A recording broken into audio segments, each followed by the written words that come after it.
Welcome to the BizBros podcast. My name is Kyle Nelson. Why don't you introduce yourself today, Eli? Good morning. My name is Eli. This is the BizBros podcast. We got an awesome episode coming to you. We're here in Central Oregon, middle of the day. Mm-hmm. It's middle of June for us. Mm-hmm. Beautiful weather. Yeah. We're doing good, though. Friday shirts on. We do have our Fun Friday shirts. I got some flowers, and you have Pineapples. Yeah. I like it. Yep. So we got an awesome guest today. We're going to talk a little bit about selling and buying businesses. We have Mr. Andy Cagnetta, CEO of Transworld Business Advisors, the largest brokerage system in the world. Skilled negotiator and recognized national trainer of negotiation techniques. Andy specializes in mergers and acquisitions, valuations, and franchising. He is the man to talk to when it comes time to buy or sell a business. We're always looking at buying businesses, and we haven't took the leap yet. Yes. But this is going to be a cool conversation, not just for our audience, but for us. I'm looking really forward to picking his brain. So, Andy, welcome to the BizBros podcast. Thanks for having me. I really appreciate it. Thanks, Kyle. Thanks, Eli. Yeah. Yeah. Great to have. I didn't wear my Friday fun shirt. I should have. I know. We should have. We didn't give you the memo, so it's kind of our fault. It's our fault. So, before we jump into that topic, which I think is going to be super fascinating, love to hear. The topic was financing options for a business, buying a business. Yes, that is the topic. Okay, just rewind. Love to learn a little bit more about your journey, Andy. Kind of how you are today, like how you got there. You can give our audience a little bit of background into that journey. That'd be great. Yeah, sure. I kind of started out as a serial entrepreneur. I think it was mostly because I graduated from college and no one would hire me. And so I started a couple businesses, and I wound up buying a business in Connecticut with my family. It was a small pasta shop, wound up buying it and selling it. Okay. And in that process, I was like, wow, okay, that's a cool process. You could actually buy a business that's already making money. So I wound up meeting my wife at the same time. She grew up in Florida. She wanted to move home. So when we decided what we were going to do in Florida, I said, maybe I'll buy a business again. Started to look to buy a business. Again, I bought and sold it, never knew what a business broker was in Connecticut. And when I moved to Florida, visited all these business brokers, for the most part, felt like I was in a used car sales room. And I met Transworld, and Transworld was different. The gentleman, Don Parrish, and his wife, he was a 30-year IBM exec. She was an amazing business broker. They invited me to join the team. I thought that was a great idea. Cool. Get to know the local flavor. Yeah. Right. And, and then I bought the company 2 years later, and it was crazy. So, yeah, that is cool. So I to be honest, I think we're a little foreign of purchasing businesses. We've started a bunch of businesses, some done good, some, whatever we've learned from failures, but maybe like if you're someone that's like looking to buy a business, where do you look? Do you knock on the local Little Caesars franchise and be like, hey, you selling? I know there's brokers out there, but I feel like some people don't even know where to start with that.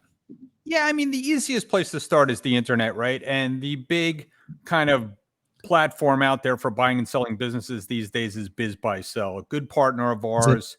And BizBuy-Sell does a great job of kind of getting everybody to post their listings there. So it's a great kind of place to start to browse. Cool. And then when you're on there, is there usually a listing price, or is it usually like NDA? Then you have to talk to them. Is that how it usually works? Yeah, I mean, you could click on it and find out more information. We'd love you to call Transworld. We could usually get any business that's on BizBuy-Sell.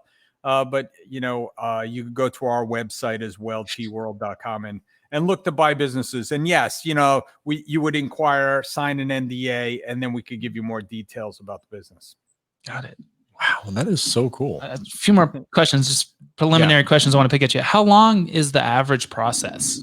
From okay, I have some interest. This is kind of something I could see myself taking over, to close date after negotiations. I know every business is different on its size and price and location, all that, but what do you guys usually see in terms of how long that takes? Yeah, on the buy side, you're looking at 60 to 90 days, depending if you get bank financing, which could take certainly a full 90 days, maybe even longer.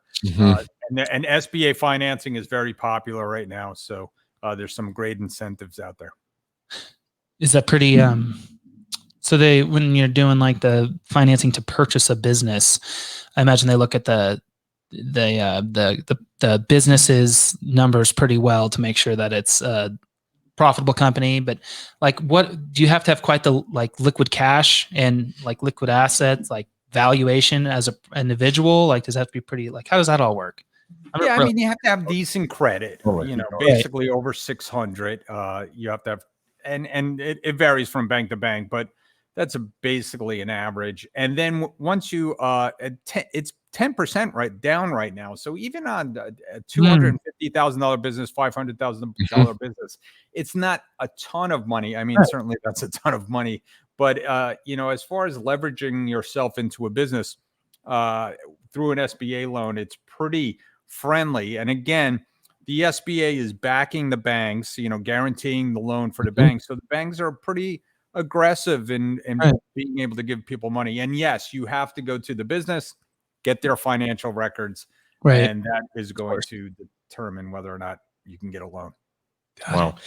That is pretty interesting. It's something I haven't thought about. And I think what you said too, Andy, is the concept of buying a business that's already up and running. Right. It, like, doesn't come across my head. No, we just think of start starting them them. and think about bootstrapping them. Yeah. But the concept of buying something that's already up and running. And then if you see that there's some leaks Yeah. in the processes and you're like, I know I can fix this. Mhm. It totally makes sense. It totally makes sense.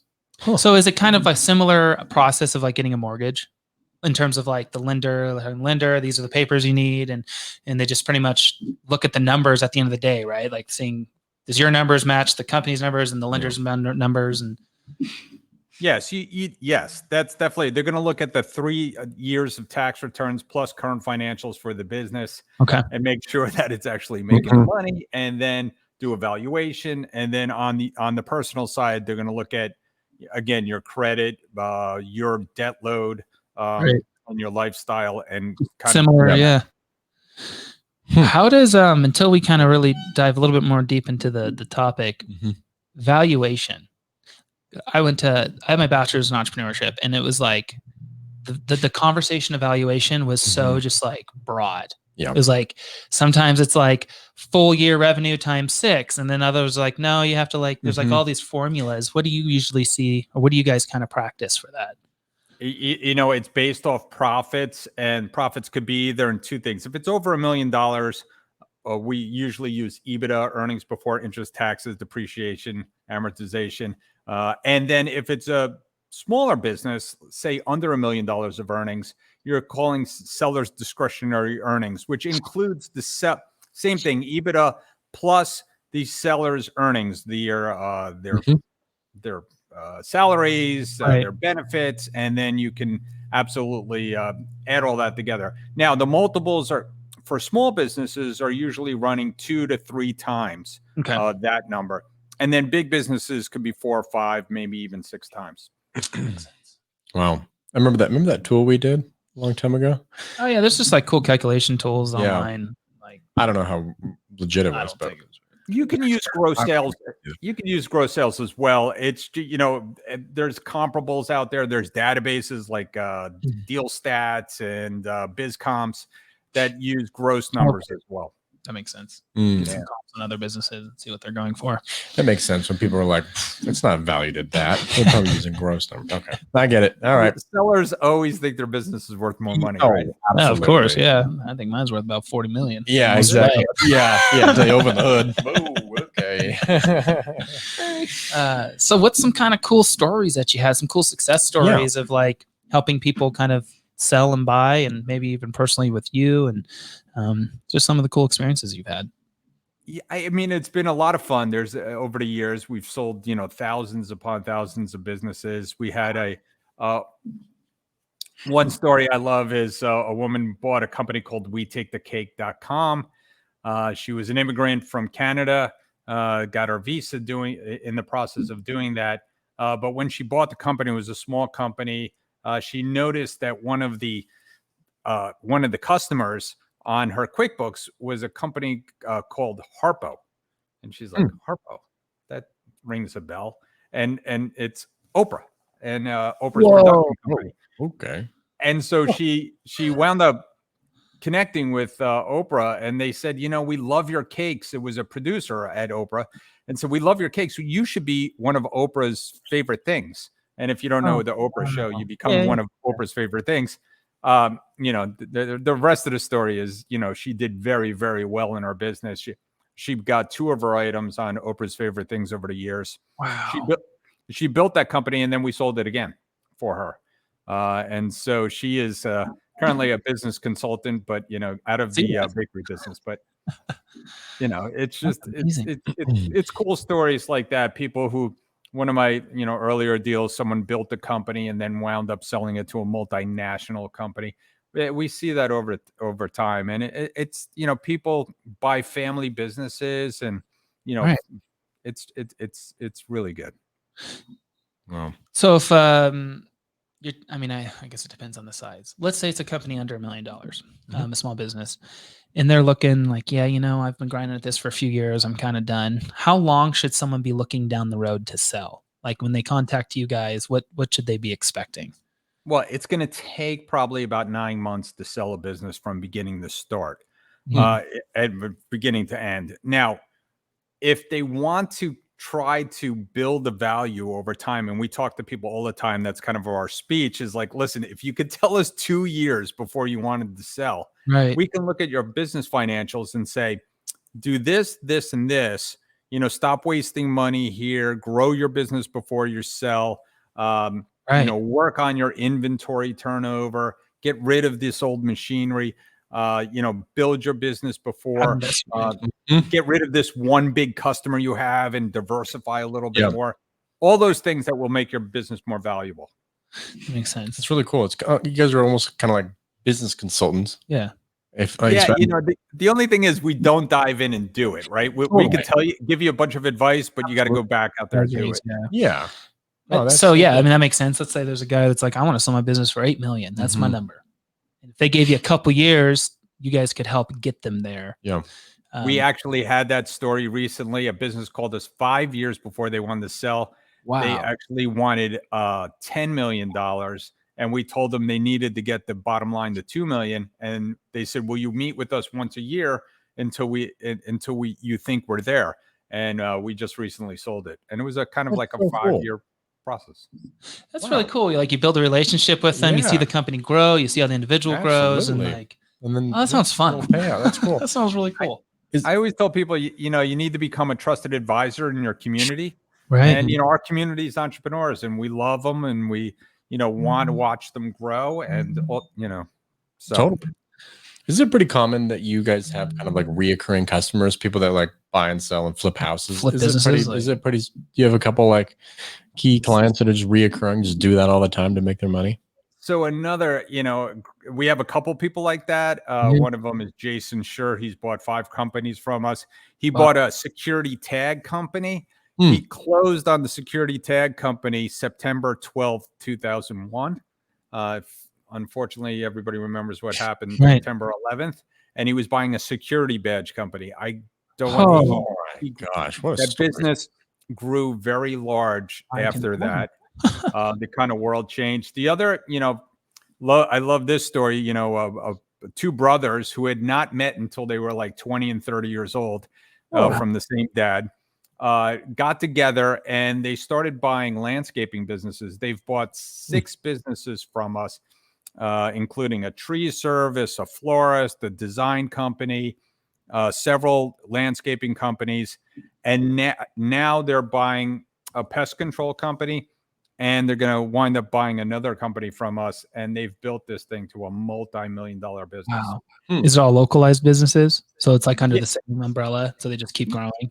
Yeah, it's under the same business. And now they're actually rebranding it to be this one company name, that they can handle all your services in your house and make it beautiful outside. So they're doing a great job. They're really dynamic guys.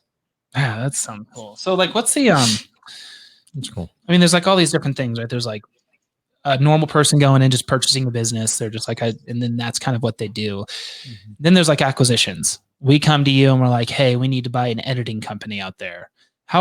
What's the process like that? Like for an acquisition versus just like purchasing a company off of someone else. And that's kind of what you do for a living, where we would be absorbing somebody.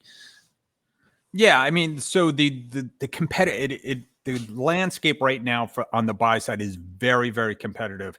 There's tons of private equity money out there. There's tons of family office money out there. There's tons of buyers that looking to buy business. So my advice to anybody looking out to buy a business, you have to be aggressive. So other companies buying other companies, a lot of times, not only do you have to look at what's for sale, but we can also be hired to do the search for you to go out and find other companies. And sometimes you have to get that aggressive to wind up finding good deals. To grab their Makes interest, sense. even if they're not interested in selling. Yeah. But, hey, I got a client. Yep. They're looking to acquire XYZ. Looks like you might be a good fit. And you just try to get the introduction rolling. Yeah. And sometimes we approach people and the buy side will pay the commission. So we go to the sellers and say, listen, we have a client. They're willing to pay our fee. Are you interested in selling? And a lot of times that'll spur people on, especially when people are doing roll-ups, as they call it. When you're doing acquisition roll-ups, a lot of times that's the best price you're going to get because they have a high incentive for buying your business. They could get, economies of scale. And they can save a lot of money when they buy your business and add revenue, especially if it's a public company and they're trading at 30 times and they're willing to buy you at 5 times. Right. Wow. Yeah. I'm so very cool. About this. This is cool. How about we talked about acquisitions, we talked about buying. How about franchising? I know it's in the title of Transworld. If somebody were to go out and wanted to purchase a franchise and or start a franchise, how does that work? Like I know, like a lot of times I've looked into franchises. Like you got to have a lot of cash ready to go. Yeah, yeah. So franchising is both starting a business from scratch because you open up a franchise and it's not going to make money the first day. However, you have a system that's proven. So franchises over the years have done better than individual businesses. So buying franchises is very popular right now. You're seeing people invest in, and especially hot ones, right? The Orange Theories of the world, the Dunkin' Donuts of the world. You can't even get into a McDonald's without going internally and buying. And there are multiple, major companies that own McDonald's. So you got to kind of gravitate toward the ones that are up and coming if you're a single buyer and you want to buy something and kind of start that way. Try to grab something on its way up. And then if you want to start a franchise, you have a great business and you want to franchise it, kind of the first thing we love to see you do is not only have one good unit where you're there every day and you're on top of the employees. Show us that you can open up another unit and be profitable in it and not be there. And it worked because you have good systems. And that's kind of the key to, hey, this would be a good franchise. Much like Transworld, we expanded through Florida. We have 10 offices, that we own still and operate. And then we say, well, how do we get to Atlanta? We can't fly to Atlanta every day and train people and motivate people. So let's franchise. So that's what we did. And now we have, 220 offices across the world. Wow. Whoa. That's okay. That's got to be say like 5 logistical headache. Yeah. And I have a good partner. So I partner with United Franchise Group. They own Signorama, largest sign company in the world. They own Fully Promoted. They own The Great Greek. They own like 10 brands now. And Transworld is one of them. So amazing. So what are some, because I guess selling your business, it's like a big decision, right? It's like obviously, but what are some things that you usually ask when someone approaches you and say, hey, I want to sell my business? What are questions that you ask them right off the bat to make sure like they're actually in the right mindset and they're not just thinking, I don't know. Yeah, that's exactly why. And why are you selling your business and what are you going to do afterwards, right? So usually if it's, I want to cash in, that's usually not a great reason to sell your business. Again, if your business sells for 2, 3, even 4 time multiple, the choice is, do I sell or do I stick around for 3, 4 more years and make the money? And if your answer is like, well, I might as well stick around. It's like, yes, you might as well stick around. Go ahead.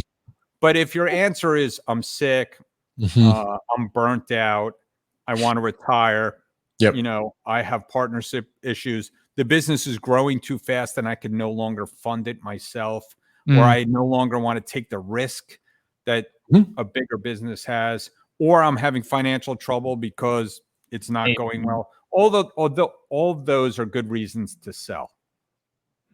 Makes sense. How many out of, I don't know, like a sample of like 10 people, how many people tell you that they want to cash out? I would assume that'd be pretty high answer, right? I would think so. Yeah. Yep. Well, if you walk into a business owner and ask them if they want to sell, every one of them says yes for the right price, right? So, Yeah, we say. and then you have to say, well, what's the right price? And like you said earlier, I think it was 40 million or something like that. Yeah.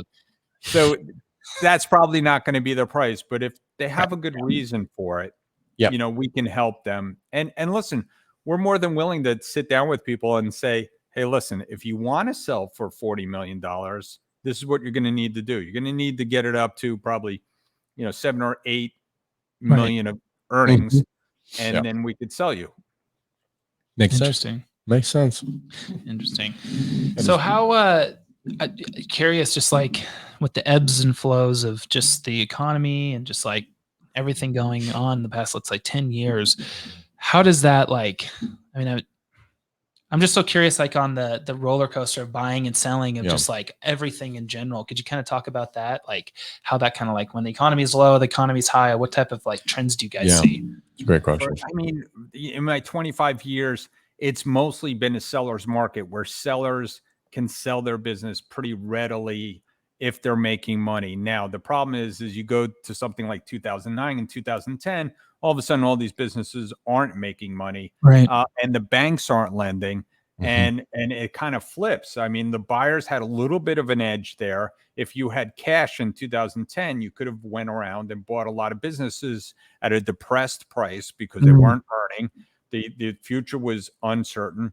And at the beginning of the pandemic, if you were willing to bet in April or May that you were going to be able to, stick it out before people got their PPP money, you could have bought some businesses perhaps at a bargain. Now, since PPP is out there, since all this money's out there, again, businesses for the most part did pretty well through the pandemic. Yes, fitness companies, hair salons, certainly suffered. And you could probably get a good bargain in some of those right now, but those are coming back. And PPP worked. I mean, they expected something like 800,000 businesses. There's usually the 800,000 businesses went out of business last year, 2020. Usually it's about 600,000 businesses. So that was in excess of 200,000 businesses. They thought like 5 times that would go. Yeah, I was going to say, I mean, so PPP really worked. It did its job. The EIDL loans, EIDL loans did well. So yeah, no, totally. I was actually really curious about that fact the other day. And like, did these programs, how well did they work? And in the grand scheme of things, only an extra 200,000 businesses, which sucks for those people, but that's not bad. I mean, it's not, I feel like millions could have closed easily. Yeah, I would have guessed way worse than that.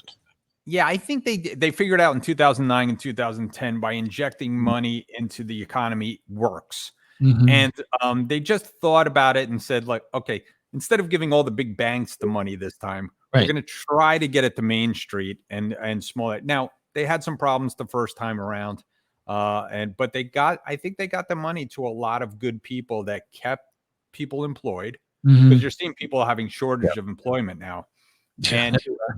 And now what I think is going to happen is all those baby boomers that made it through this nightmare are going to say, okay, I've reevaluated my life and now it's time to go. And so we are expecting kind of a seller tsunami coming to the marketplace where it may very well flip. If $12 trillion of private equity is supposed to trade hands and all these businesses are supposed to sell, we think it's going to flip to be a buyer's market in the next few years. Well, I have to keep that on, Mark. Mark. Yeah, because people like at your age, right? So you guys are younger than me, right? So people who are young may have a wonderful opportunity if they're in business to expand their business through acquisition. Yep. That is exactly. I think that's I'm ready. Yep, that's on the target. Save your money. Yeah, absolutely. Yeah. So as we kind of wrap this up a little bit, is there any last messages that you kind of have? Anything that when you get on these podcasts, you hope people walk away with? If it's a few lines, just kind of keep your eyes open. Line. Yeah. Yeah, I mean, listen, I'm a big fan of entrepreneurs. I always tell entrepreneurs that profits are good. It's good to make money. It helps the local economy. It keeps the world going around. It's good that, and the other thing I always kind of advise people is to get involved in your community. I think it's a big deal to help promote things like the nonprofit community and get involved, because I think that's important too. Is that we're all in this together, and not only do we need to support our local businesses, but we need to support our local economy and our nonprofits to make sure that those people who are left behind get a chance to be a part of it. Exactly. Yeah, That is great. 100%. Well, Andy, thank you so much Yeah. for jumping on the podcast and honestly just being a soundboard for us and letting us just pick your brain about these things, because Yeah, a lot of people have the same questions too. So Yeah, no, thanks for having me. We're here to help anytime. Yeah. cool. And if they wanted to find you and get maybe some more information with Transworld, maybe hear more of your message, where could they find you? Yeah, tworld.com. We have a podcast ourselves, the Deal Board podcast. It's everywhere. And we'd love to, talk to you. You could email me directly at ac@tworld.com and be happy to answer any questions. Nice. We may be doing that. Yeah. Yeah. I'm going to acquire some businesses in the next few years. Well, thanks, Do Andy. it. We appreciate your time, man. We'll definitely keep in touch and hopefully have you on a follow-up episode. That would be awesome. Thanks, guys. Great. Thank you. Well, thank you so much for joining us on the BizBros podcast. If you haven't yet, please subscribe anywhere you can find our podcast. Just type in BizBros podcast. You'll find us. Go on LinkedIn, Instagram, Facebook, and go to our website, bizbros.io. Follow us, subscribe, all that fun stuff, and we'll see you in the next episode.